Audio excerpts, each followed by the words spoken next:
Hello everyone, it's Lady Shadana. I hope that you're having an absolutely wonderful day, and I thought I would try something a little different, a little new little series.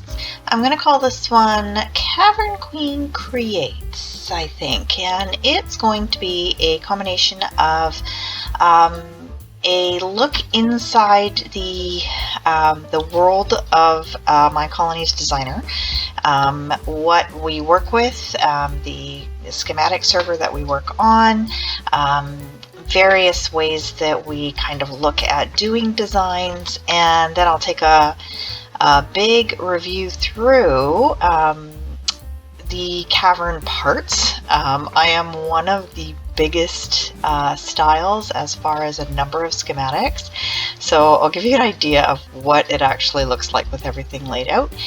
And then I think as we go through, there are some tweaks and things that I've been putting on a list of things I want to do to just make some updates to Cavern.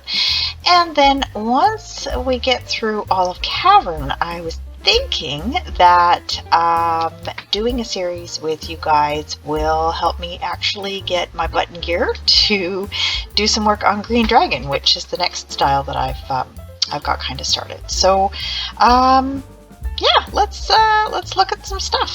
So this is the schematic server, and this is where I live when I am working on a style. This is sort of my home base for Cavern, and every style on the server has this.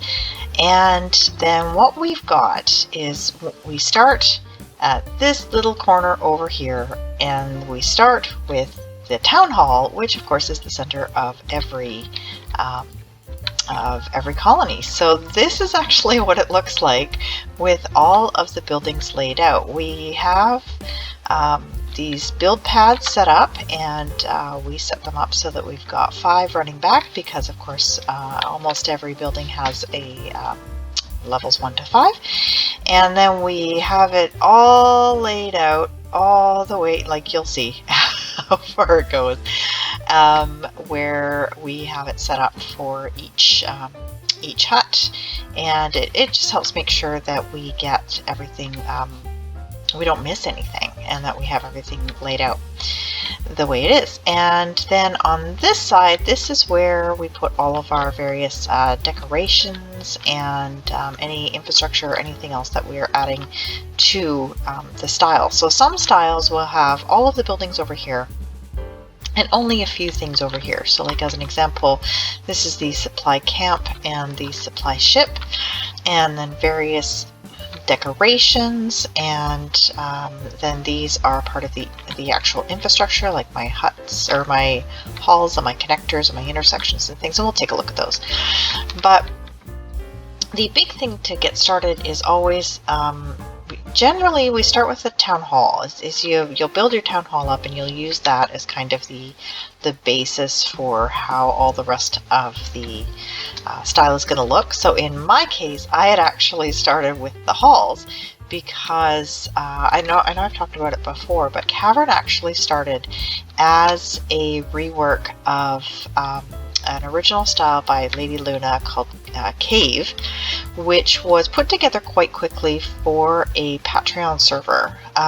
We were doing I can never remember what it's called, it's like a stone block world, where it was just all rock and dirt and stuff like that. So the style had been made to build into that, and I got sad because there wasn't some really good sort of base caverns to put everything into, and things were different sizes and didn't mesh together the way I thought perhaps they should have. Some of the other players started coming up with some caverns. The original ones were actually, I want to say it was Camille, was one of our players that actually came up with the original, and it was really neat. It was very natural and had like stalactites coming down from the ceiling, which carried over to the True Dwarven.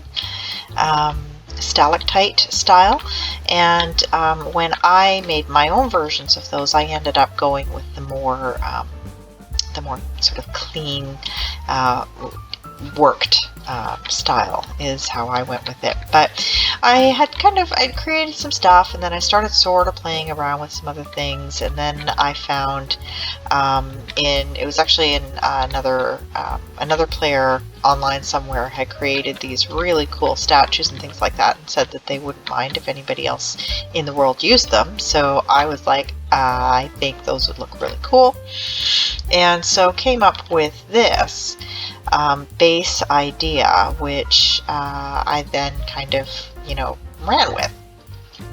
And over time, I'd been putting some stuff together, but didn't really work on it. And this was over a couple of years. And then finally, there was people that were kind of bugging me. They're like, we think you should totally do it. So I finally got my butt in gear and started really working on this. And I started working on the facades to go inside, and it just kind of, I ended up spending months and months and months here on the server building. And what's really cool about being a Patreon and being on the server and working on here is that there's other builders on here, and if you ever get like a builder's block or anything like that, you can just sort of call somebody over to, it's like, well, give me an idea, like what should I put here? I can't think of how to fill the spot or something. And so we have this really great team here that helps get everything built. So everybody has a different style of building or a different method. I personally always start with the level 5 completed build. So I went in and I built everything in the level 5 town hall. And because for me, I thought it would be easier to take things away than to add. So knowing that this is going to be my final product, and that this is what is going to what space this is going to take up, then and every level down I switch things up. So I would take a copy of this, and then I'll paste it down here, and then I will say, okay, so from level 4 to level 5, level 5 will contain end items, and level 4 doesn't. So I'll take out everything that's the end, and then I'll make changes. Like in this case, the gates come from mechanics, which are fairly late level in your researches and stuff like that. So I immediately switched these down to lower mechanic level, and taken some things out and made it a bit less fancy, opened some things up. So so that would take it down to 4, and then the same thing. Once I was happy with this, I would take I would copy this, and then I would paste it down here. And then for level 3, I do the same thing from level 4 down to level 3. Level 4 contains ocean items, because getting through those guardians and things like that and the prismarine can be a bit more difficult. So ocean and more actual decoration in there. So in level 3, I'd then take all of that out, and then slowly I'd be removing the statues and just taking things down from there. So then when I'm happy with level 3, do the same thing. Take a copy, put it down on level 2, and level 2 doesn't contain any nether, because level 3 takes nether. So it's end, ocean, nether. Level 2 would be like a lot more iron items and things like that. And so as you can see, it's definitely got a lot less going on when we get to level 2. And in this case, like, Cavern is huge, and it is a reality of how I like to build. So when I busted down to level 1, these are placeholders. And these are light placeholders. So there's light placeholders and dark placeholders. And we've got some dark ones you can see down here. So if you don't know what they are, light placeholders tell the builder system, or the build system, to ignore whatever is in that space and don't touch it. So if it's air, if it's water, if it's dirt, if it's whatever, don't touch whatever is in this space. The dark ones say, take a look at what's in that space and only put something there if it's empty. This needs to be solid. So it will pick whatever the most prevalent block is in the biome that you're working. So if you are in, you know, like a regular plains or mountain or something like that, it's going to pick dirt because that is the primary block in that biome. If you're working in desert, for example, I believe it will pick sandstone because that's the most prevalent solid block in that region. But you can always change it in the builder hut if that's not something that you're familiar with, is changing the default block for fill. So that's what those do. And so as you can see with level 1, it only puts the bare bones stuff up there and then leaves everything else. And when you go up to level 2, that's when it gets really big. So this one, it actually ends up being a little bit different from a lot of the rest of the huts in Cavern because it's the only one originally for the original style that was meant to be seen outside. So it's the only one that has an external kind of design to it. So you start with that, and then by building that you have kind of the base idea of how you want your whole style to really look, what your style is going to end up being. And then you move on to your next thing. So the builder's hut is obviously, it's once you place the town hall, the builder's hut's the first thing you build.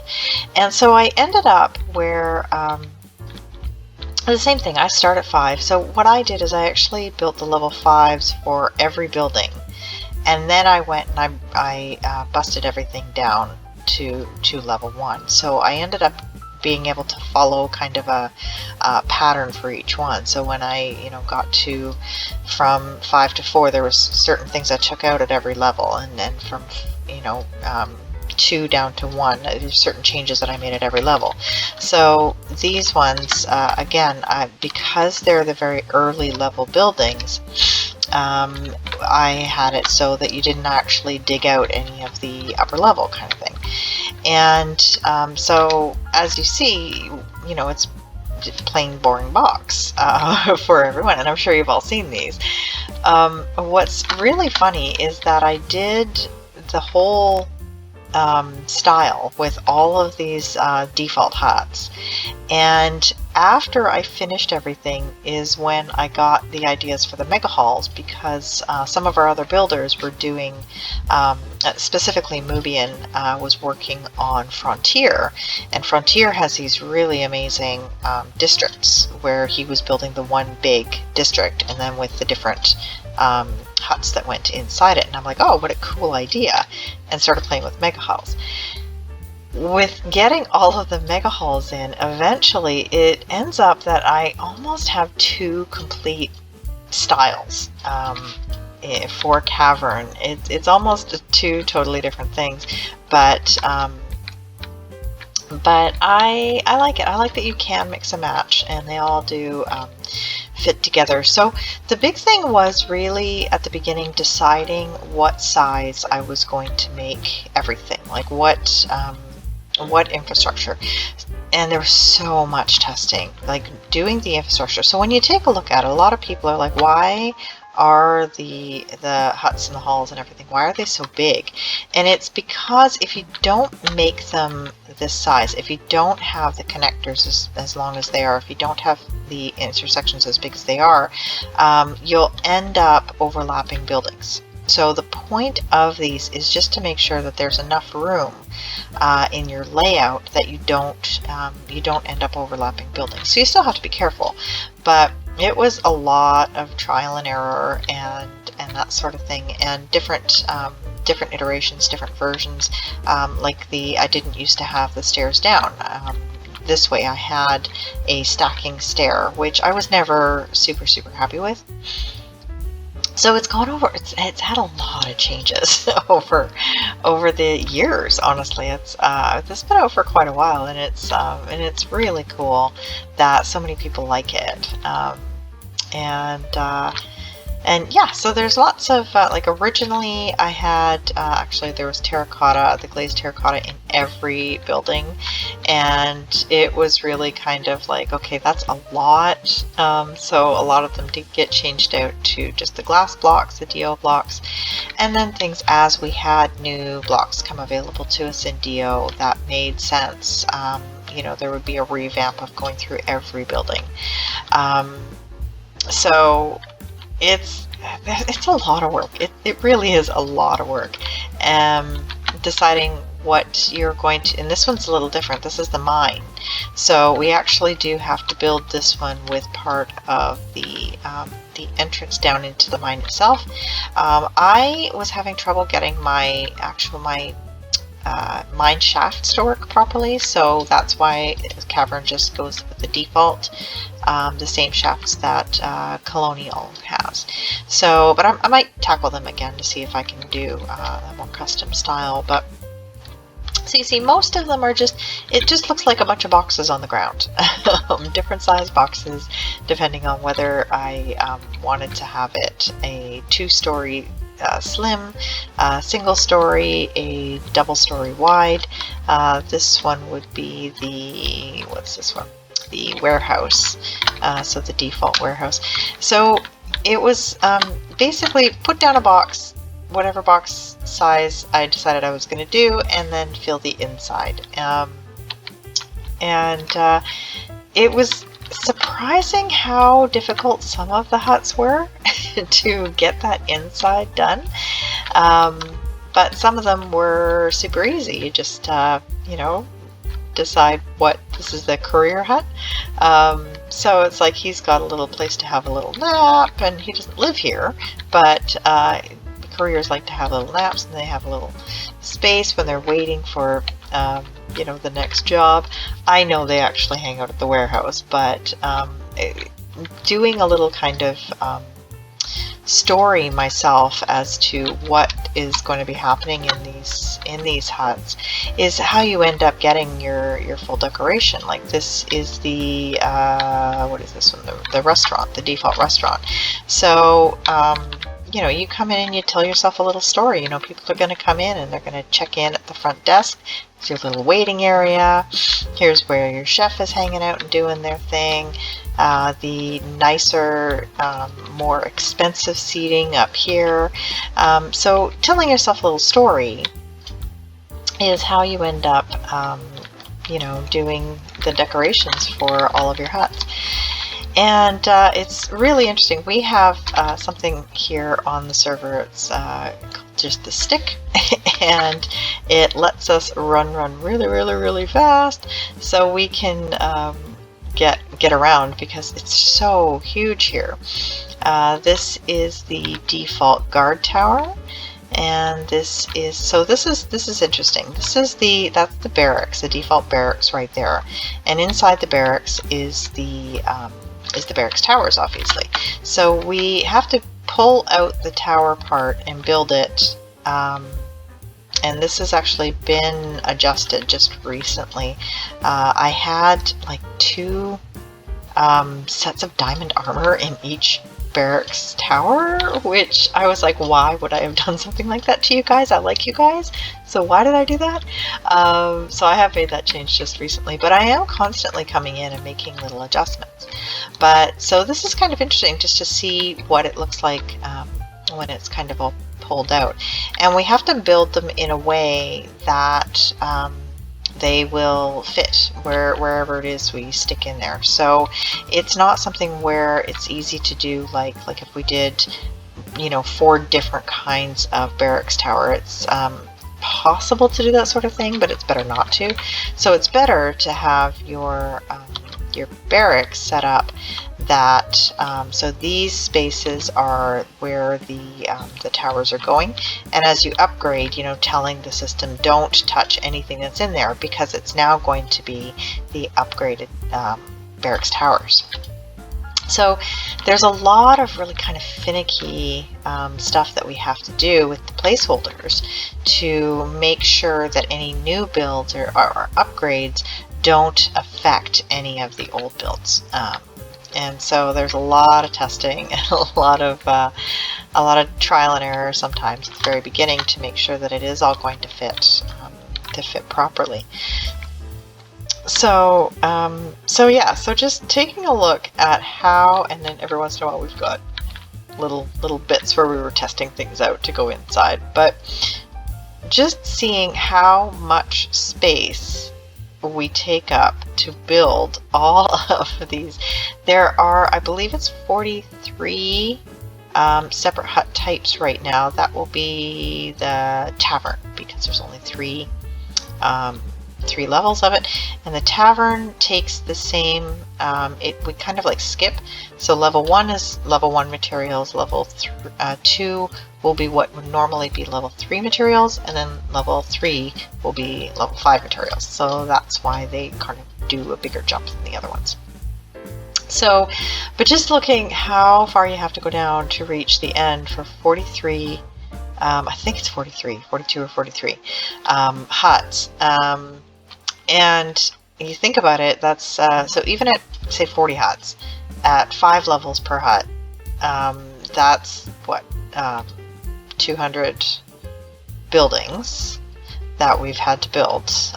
Even though the other levels, the lower levels, might be easier because we're just copying and then removing and copying and removing and copying and removing, but it's, in other styles where they have all the exterior stuff, it's actually, takes a lot longer. I mean, if anybody's ever watched any of the streams from the Let's Dev Together team, the Minecolonies team, it takes a long time to break things down and move things out, and that's with a team of people working on it. And then we've got all of these spaces for any new buildings that come in the future. So it's when we look at the map, I mean, that's it's a lot of buildings. And yes, I did get some some input on some of them, but even that, just for the base style itself, it takes a long time. But it was so much fun. It was so much fun learning how to do all this, that I'm really, really glad I did it in the end. So, and as you can see, there are so many styles here on the server. A lot of official, a lot of unofficial, a lot that have been started and people haven't managed to finish them yet. There's a ton of them that go down this way as well. I have so many styles that I really hope that people come back and finish them, because I really, really, really want to play them. And sometimes that does happen where somebody will take a hiatus, like several months or a year or something like that, and then they'll be like, oh, okay, well, you know what, I want to finish my style. So sometimes dreams do come true and styles do get finished. So that's the base huts themselves. So you can see how long it takes to get to the end of all the huts, how many huts there are just in the default style, and kind of where the whole thing started. And so on the next little episode, we'll take a better look at all of the extras, the infrastructure, the different decorations and things like that. But I think that's enough for today. That's a lot of talking, and I hope that you found it interesting, because I find it really interesting to hear about how people get inspired to do the various styles that we have. So I hope that you are having an absolutely fantastic day, and that we see you again very, very soon. Bye bye.